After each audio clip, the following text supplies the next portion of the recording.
संबंध उपर्युक्त प्रकार से किए हुए ध्यान योग के साधन का फल बतलाते हैं। युज्जन्नेवं सदात्मानं योगी नियतमानस शांति निर्वाण परमां मत संस्थामधिगच्छति। वश में किए हुए मन वाला योगी इस प्रकार आत्मा को निरंतर मुझ परमेश्वर के स्वरूप में लगाता हुआ मुझ में रहने वाली परमानंद की प्रकाष्ठा रूप शांति को प्राप्त होता है। प्रश्न, यहाँ योगी के साथ नियत मानस विशेषण देने का क्या अभिप्राय है?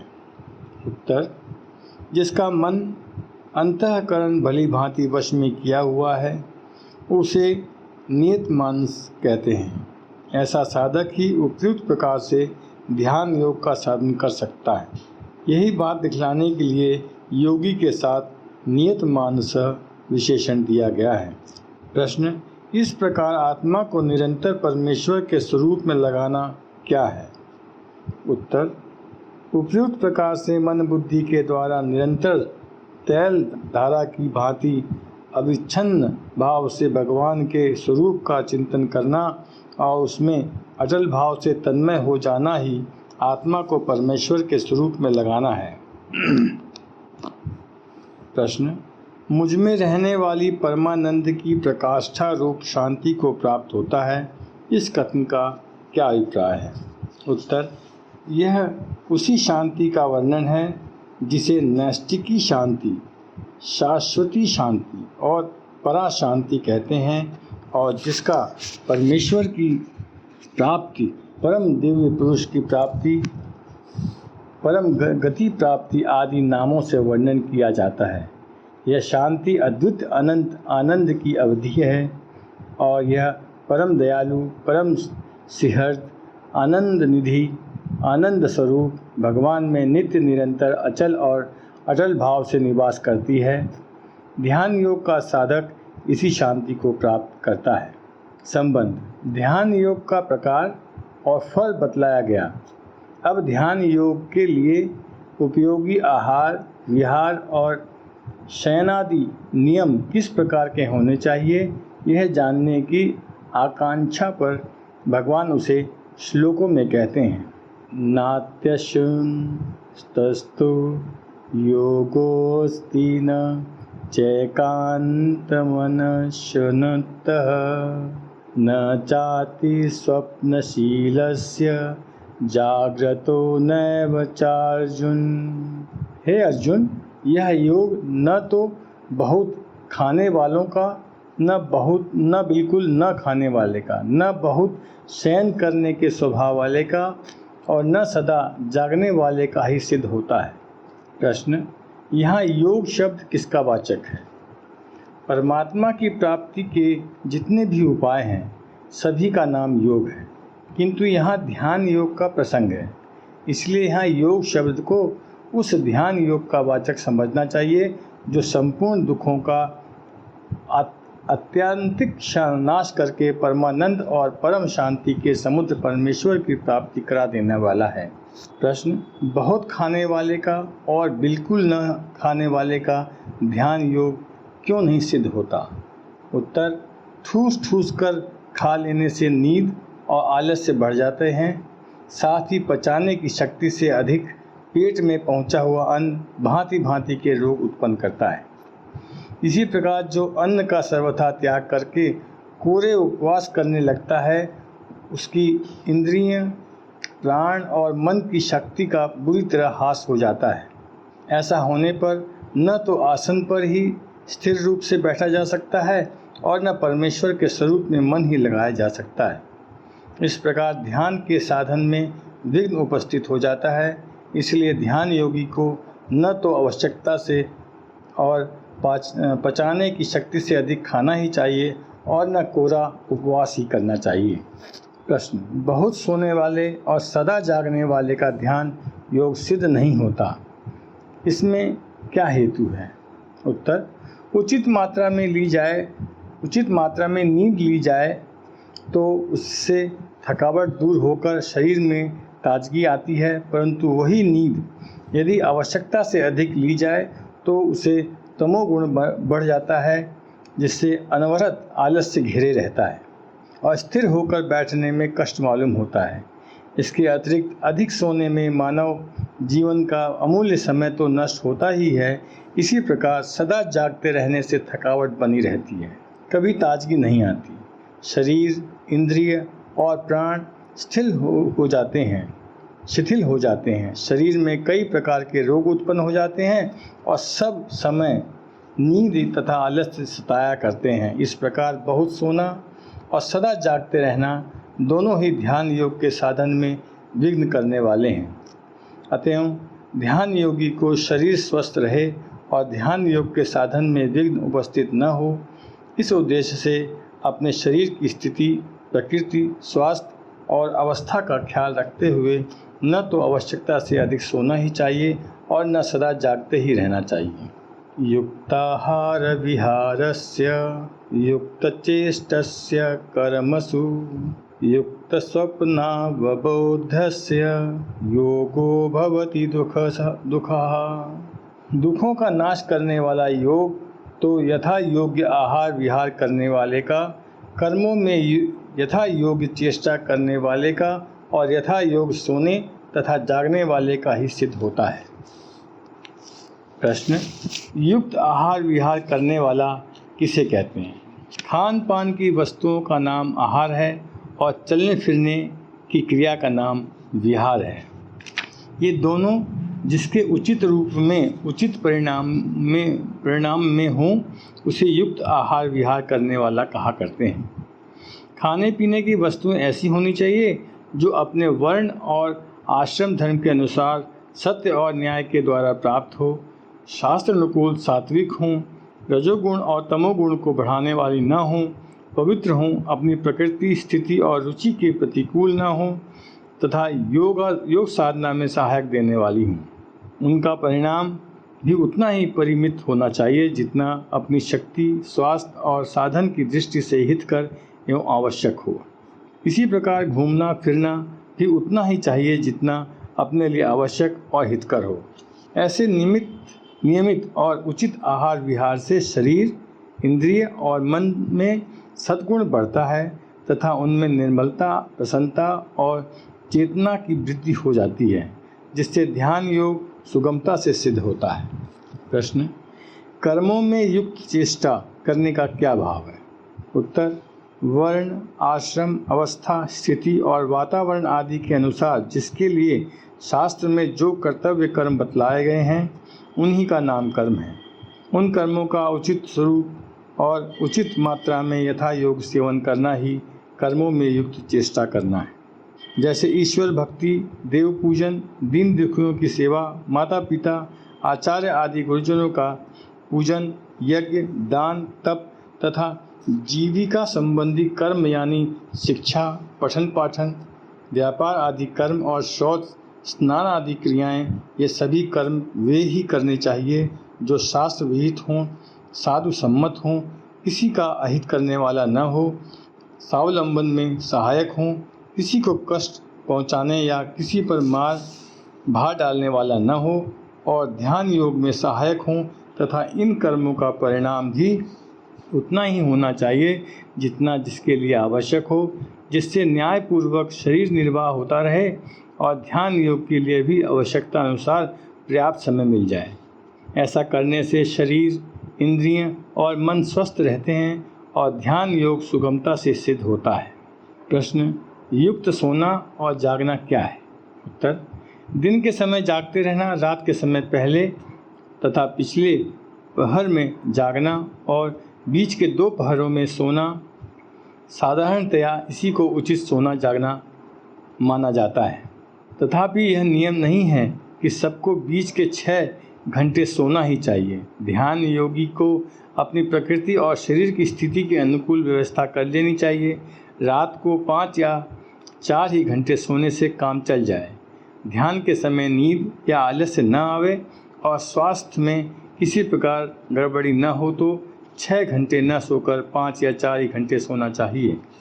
युक्त शब्द का यही भाव समझना चाहिए कि आहार, विहार, कर्म, सोना और जागना शास्त्र से प्रतिकूल न हो और उतनी ही मात्रा में हो जितनी जिसकी प्रकृति, स्वास्थ्य और रुचि के ख्याल से उपयुक्त और आवश्यक हो। प्रश्न, प्रयोग के साथ दुखहा विशेषण देने का क्या अभिप्राय है?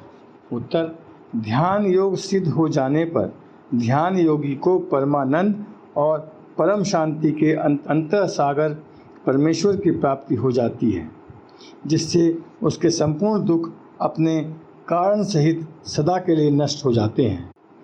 फिर न तो उसे कभी भूलकर ही जन्म मरण रूप संसार दुख का सामना करना पड़ता है और न उसे कभी स्वप्न में भी चिंता, शोक, भय और उद्वेग आदि ही होता है। वह सर्वथा और सर्वदा आनंद के महान प्रशांत सागर में निमग्न रहता है।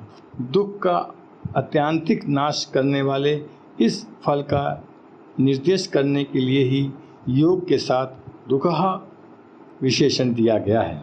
संबंध, ध्यान योग में उपयोगी आहार विहार आदि नियमों का वर्णन करने के बाद अब निर्गुण निराकार के ध्यान योग की अंतिम स्थिति का लक्षण बतलाते हैं। यदा विनियतम चित्तमात्मन्ये वावतिष्ठते निःस्पृह सर्वकामेभ्यो युक्त इत्युच्यते तदा।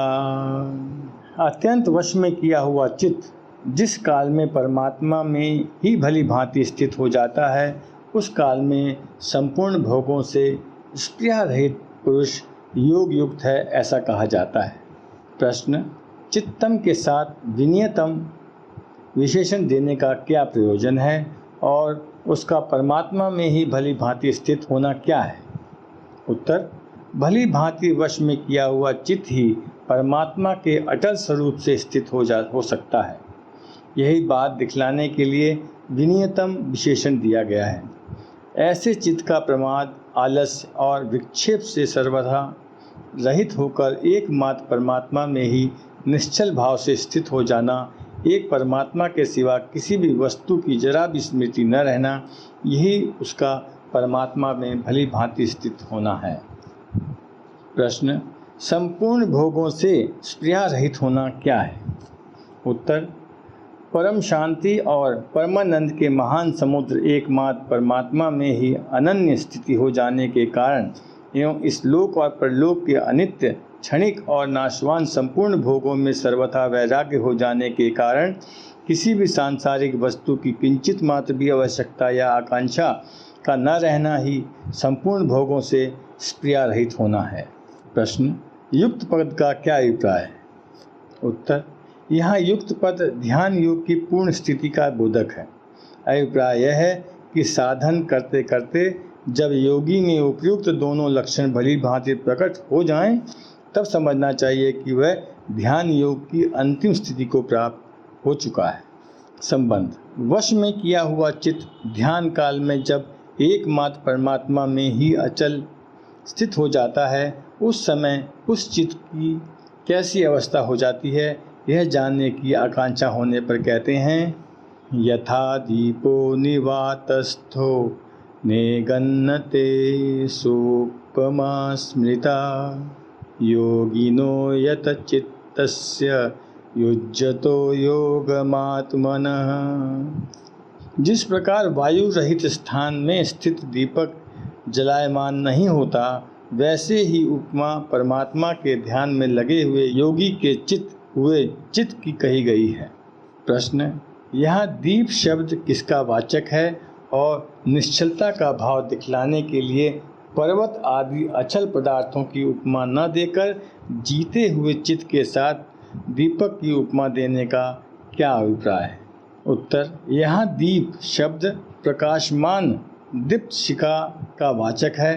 पर्वत आदि पदार्थ प्रकाशहीन है एवं स्वभाव से ही अचल है, इसीलिए उनके साथ चित्त की समानता नहीं है, परंतु दीप शिखा चित्त की भांति प्रकाशमान और चंचल है, इसीलिए उसी के साथ मन की समानता है। जैसे वायु न लगने से दीप शिखा हिलती डुलती नहीं, उसी प्रकार वश में किया हुआ चित्त भी ध्यान काल में सब प्रकार से सुशिक्षित होकर हिलता डुलता नहीं, वह अविचल दीप शिखा की भांति समभाव से प्रकाशित रहता है। इसीलिए पर्वत आदि प्रकाश रहित अचल पदार्थों की उपमा न देकर दीपक की उपमा दी गई है। प्रश्न, चित्त के साथ यत शब्द न जोड़कर केवल चितस्य कह देने से भी वही अर्थ हो सकता था, फिर यत चितस्य के प्रयोग करने का क्या अभिप्राय है? उत्तर, चीता हुआ चित्त ही इस प्रकार परमात्मा के स्वरूप में अचल ठहर सकता है, वश में न किया हुआ नहीं ठहर सकता। इसी बात को दिखलाने के लिए यत शब्द दिया गया है। संबंध, इस प्रकार ध्यान योग की अंतिम स्थिति को प्राप्त हुए पुरुष के और उसके जीते हुए चित्त के लक्षण बतला देने के बाद अब 3 श्लोकों में ध्यान योग द्वारा सच्चिदानंद परमात्मा को प्राप्त पुरुष की स्थिति का वर्णन करते हैं। यत्रो परमते चित्तम निरुधन योग सेवया यत्र चैवात्मनात्मानं पश्यन्नात्मनि तुष्यति। योग के अभ्यास से निरुद्ध चित्त जिस अवस्था में उपराम हो जाता है, जिस अवस्था में परमात्मा के ध्यान से शुद्ध हुई सूक्ष्म बुद्धि द्वारा परमात्मा को साक्षात करता हुआ सच्चिदानंद घन परमात्मा में ही संतुष्ट रहता है। प्रश्न, योग सेवा शब्द किसका वाचक है और योग सेवा से होने वाले निरुद्ध चित्त का क्या अभिप्राय है? उत्तर, ध्यान योग के अभ्यास का नाम योग सेवा है। उस ध्यान योग का अभ्यास करते करते जब चित्त एकमात्र परमात्मा में ही भली भांति स्थित हो जाता है, तब वह निरुद्ध कहलाता है। प्रश्न, इस प्रकार परमात्मा के स्वरूप में निरुद्ध हुए चित्त का उपरत होना क्या है? उत्तर, जिस समय योगी का चित्त परमात्मा के स्वरूप में सब प्रकार से निरुद्ध हो जाता है, उस समय उसका चित्त संसार से सर्वथा उपरत हो जाता है। फिर उसके अंतःकरण में संसार के लिए कोई स्थान ही नहीं रह जाता। यद्यपि लोक दृष्टि में उसका समाधि के समय संसार से उपरत और व्यवहार काल में संसार का चिंतन करता हुआ सा प्रतीत होता है, किंतु वास्तव में उसका संसार से कुछ भी संबंध नहीं रहता। यही उसके चित्त का सदा के लिए संसार से उपरत हो जाना है। प्रश्न, यहाँ यत्र किसका वाचक है? उत्तर, जिस अवस्था में ध्यान योग के साधक का परमात्मा से संयोग हो जाता है, अर्थात उसे परमात्मा का प्रत्यक्ष हो जाता है और संसार से उसका संबंध सदा के लिए छूट जाता है, तथा 23वें श्लोक में भगवान ने जिसका नाम योग बतलाया है, उसी अवस्था विशेष का वाचक यहाँ यत्र है। प्रश्न, यहाँ एव का क्या अभिप्राय है? उत्तर, एव का प्रयोग यहाँ परमात्म दर्शन जनित आनंद से अतिरिक्त अन्य सांसारिक संतोष के हेतु का निराकरण करने के लिए किया गया है। अभिप्राय यह है कि परमानंद और परम शांति के समुद्र परमात्मा का साक्षात हो जाने पर योगी सदा सर्वदा उसे आनंद में संतुष्ट रहता है। उसे किसी प्रकार के भी सांसारिक सुख की किंचित मात्र भी आवश्यकता नहीं रहती। प्रश्न, जिस ध्यान से परमात्मा का साक्षात्कार होता है, उस ध्यान का अभ्यास कैसे करना चाहिए? उत्तर, एकांत सत्स्थान में पहले बतलाए हुए प्रकार से आसन पर बैठकर मन के समस्त संकल्पों का त्याग करके इस प्रकार धारणा करनी चाहिए। एक विज्ञान आनंद घन पूर्ण ब्रह्म परमात्मा ही है, उसके सिवा कोई वस्तु है ही नहीं, केवल एकमात्र वही परिपूर्ण है। उसका यह ज्ञान भी उसी को है, क्योंकि वही ज्ञान स्वरूप है। वह सनातन, निर्विकार, असीम, अपार, अनंत, अकल और अनवद्य है। मन, बुद्धि, अहंकार, दृष्टा, दर्शन, दृश्य आदि जो कुछ भी है, सब उस ब्रह्म में ही आरोपित है और वस्तुतः ब्रह्म स्वरूप ही है। वह आनंदमय है और अवर्णनीय है। उसका वह आनंदमय स्वरूप भी आनंदमय है। वह आनंद स्वरूप पूर्ण है, नित्य है, सनातन है, अज है, अविनाशी है, परम है, चरम है, सत है, चेतन है, विज्ञानमय है, कूटस्थ है, अचल है, ध्रुव है, अनामय है, बोधमय है, अनंत है और शांत है। इस प्रकार उसके आनंद स्वरूप का चिंतन करते हुए बार बार ऐसी दृढ़ धारणा करते रहना चाहिए कि वह आनंद स्वरूप के अतिरिक्त और कुछ है ही नहीं। यदि कोई संकल्प उठे तो उसे भी आनंदमय से ही निकला हुआ आनंदमय ही समझकर आनंदमय में ही विलीन कर दें। इस प्रकार धारणा करते करते जब समस्त संकल्प आनंदमय बोध स्वरूप परमात्मा में विलीन हो जाते हैं और एक आनंद घन परमात्मा के अतिरिक्त किसी भी संकल्प का अस्तित्व नहीं रह जाता, तब साधक की आनंदमय परमात्मा में अचल स्थिति हो जाती है।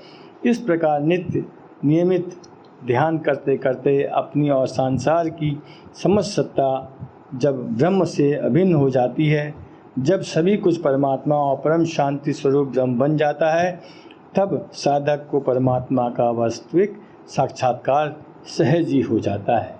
सुखमात्यंतिकम यत बुद्धिग्राह मतीन्द्रियम वेत्ति यत्र न चैवयं स्थितशंलति तत्वतः। इंद्रियों से अतीत केवल शुद्ध हुई सूक्ष्म बुद्धि द्वारा ग्रहण करने योग्य जो अनंत आनंद है, उसको जिस अवस्था में अनुभव करता है और जिस अवस्था में स्थित यह योगी परमात्मा के स्वरूप में विचलित होता ही नहीं। प्रश्न, यहाँ सुख के साथ आत्यंतिकम, अतीन्द्रियम और बुद्धिग्रामहम विशेषण देने का क्या अभिप्राय है? उत्तर, 18वें अध्याय में 36वें से 39वें श्लोक तक जिन सात्विक, राजस और तामस 3 प्रकार के सुखों का वर्णन है, उनसे इस परमात्मा स्वरूप सुख की अत्यंत विलक्षणता दिखलाने के लिए ही उपयुक्त विशेषण दिए गए हैं। परमात्मा स्वरूप सुख सांसारिक सुखों की भांति क्षणिक नाशवान दुखों का हेतु और दुख मिश्रित नहीं होता। वह सात्विक सुख की अपेक्षा भी महान और विलक्षण, सदा एक रस रहने वाला और नित्य है, क्योंकि वह परमात्मा का स्वरूप ही है, उससे भिन्न कोई दूसरा पदार्थ नहीं है। यही भाव दिखलाने के लिए आत्यंतिकम विशेषण दिया गया है। वह सुख विषय जनित राजस सुख की भांति इंद्रियों द्वारा भोगा जाने वाला नहीं है। वह इंद्रियातीत परब्रह्म परमात्मा ही यहाँ सुख के नाम से कहे गए हैं।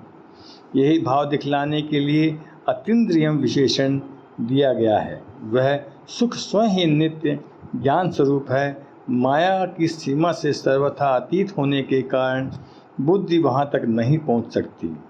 तथापि जैसे मल रहित स्वच्छ दर्पण में आकाश का प्रतिबिंब पड़ता है, वैसे ही भजन, ध्यान और विवेक, वैराग्य आदि के अभ्यास से अचल, सूक्ष्म और शुद्ध हुई बुद्धि में उस सुख का प्रतिबिंब पड़ता है। इसीलिए उसे बुद्धिग्राह कहा गया है। परमात्मा के ध्यान से होने वाला सात्विक सुख भी इंद्रियों के अतीत बुद्धिग्राह और अक्षय सुख में हेतु होने से अन्य सांसारिक सुखों की अपेक्षा अत्यंत विलक्षण है। किंतु वह केवल ध्यान काल में ही रहता है, सदा एक रस नहीं रहता, और वह चित्त की एक अवस्था विशेष होती है। इसीलिए उसे आत्यांतिक या अक्षय सुख नहीं कहा जा सकता। परमात्मा का स्वरूपभूत यह सुख तो उस ध्यान जनित सुख का फल है, अतएव यह उससे अत्यंत विलक्षण है। इस प्रकार 3 विशेषण देकर यहाँ यह स्पष्ट किया गया है कि सात्विक सुख की भांति वह सुख अनुभवों में आने वाला नहीं है। यह तो ध्याता, ध्यान और ध्येय की एकता को जाने पर अपने आप प्रकट होने वाले परमात्मा का स्वरूप ही है। प्रश्न, तत्व से विचलित न होने का क्या तात्पर्य है और यहाँ एव का प्रयोग किस अभिप्राय से हुआ है? उत्तर, तत्व शब्द परमात्मा के स्वरूप का वाचक है और उससे कभी अलग न होना ही विचलित नहीं होना है। एव से यह भाव निकलता है कि परमात्मा का साक्षात हो जाने पर योगी की उनमें सदा के लिए अटल स्थिति हो जाती है, फिर वह कभी किसी भी अवस्था में किसी भी कारण से परमात्मा से अलग नहीं होता। यम लम्भत्वा चापरम लाभम मन्यते नाधिकं ततः यस्मिन् स्थितो न दुखेन गुरुणापि विचाल्यते। परमात्मा की प्राप्ति रूप जिस लाभ को प्राप्त होकर उससे अधिक दूसरा कुछ भी लाभ नहीं मानता और परमात्मा प्राप्ति रूप जिस अवस्था में स्थित योगी बड़े भारी दुख से भी चलायमान नहीं होता। प्रश्न, यहाँ यम पद किसका वाचक है और उसे प्राप्त कर लेने के बाद दूसरे लाभ को उससे अधिक नहीं मानता, इस कथन का क्या अभिप्राय है? उत्तर, अकेले श्लोक में जिसे दुखों के संयोग का वियोग कहा है, उस योग के नाम से कही जाने वाली परमात्मा साक्षात्कार रूप अवस्था विशेष का ही वाचक यहाँ यम पद है। इस स्थिति में योगी को परमानंद और परम शांति के निधान परमात्मा की प्राप्ति हो जाने से वह पूर्ण काम हो जाता है। उसकी दृष्टि में इस लोक और परलोक के संपूर्ण भोग, त्रिलोकी का राज्य और ऐश्वर्य, विश्वव्यापी मान और बड़ाई आदि जितने भी सांसारिक सुख के साधन हैं, सभी क्षण भंगुर, अनित्य, रसहीन, हे, तुच्छ और नगण्य हो जाते हैं।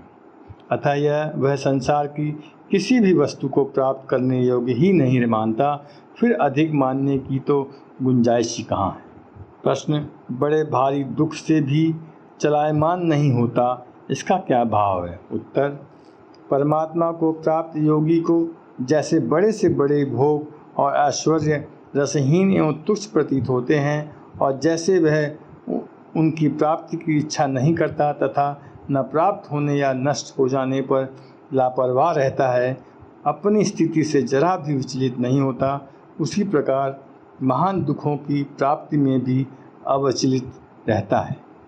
यहाँ दुखेन के साथ गुरुणा विशेषण देकर तथा अपि का प्रयोग करके भगवान ने वह भाव दिखलाया है कि साधारण दुखों की तो कोई बात ही नहीं, उसे तो धैर्यवान और तितिक्षु पुरुष भी सहन कर सकता है।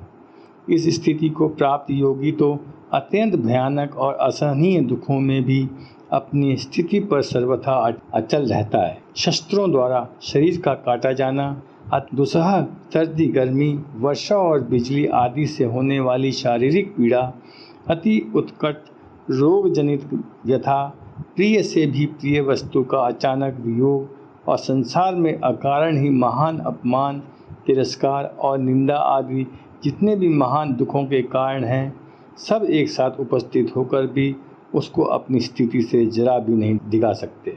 इसका कारण यह है कि परमात्मा का साक्षात्कार हो जाने के बाद वास्तव में उस योगी का इस शरीर से कोई संबंध नहीं रह जाता। वह शरीर केवल लोक दृष्टि में उसका समझा जाता है। प्रारब्ध के अनुसार उसके शरीर, इंद्रिय और मन के साथ सांसारिक वस्तुओं का संयोग वियोग होता है।